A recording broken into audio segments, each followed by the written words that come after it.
Mais pour comprendre à quel point cette erreur existentielle nous enferme dans un cauchemar, il faut revenir donc très en arrière, très en arrière, avant 2 ans. Et avec cette bascule, 3 émotions entrent dans sa vie pour la première fois et ne sont pas prêtes d'en sortir. La honte, la culpabilité et la nécessité soudaine de bien faire. Parce qu'il découvre une vérité absolument terrifiante, sa vie dépend du désir qu'un autre a de lui. Donc, si avant 2 ans, l'enfant vient au monde, après 2 ans, l'enfant vient du monde.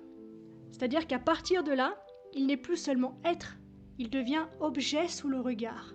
Et pour rester aimé, nourri, protégé, il va devoir très littéralement se fabriquer, se modeler, se conformer.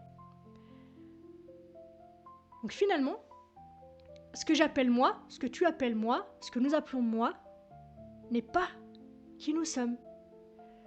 Le moi, donc, c'est une construction, une série de réponses intelligentes à une question primitive. Qu'est-ce que je dois devenir pour qu'on continue de me vouloir vivant ?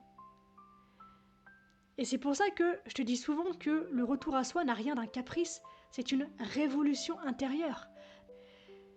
Tout ce que tu appelles aujourd'hui ton caractère, ton style relationnel, ton humour, ton je suis comme ça, ton c'est ma nature, tes réactions automatiques, tes peurs, tes façons d'aimer, tes façons de fuir, tes façons de te montrer ou te cacher, tout ça n'est pas toi.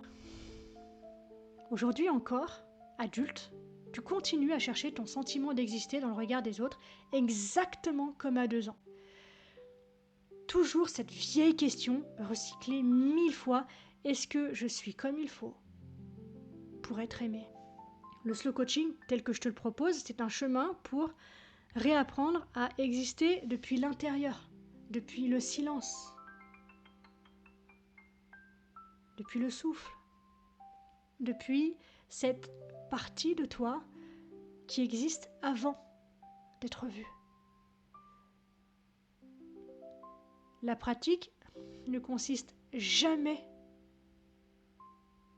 à te fabriquer une meilleure version, mais à dissoudre la version qui n'a jamais été toi.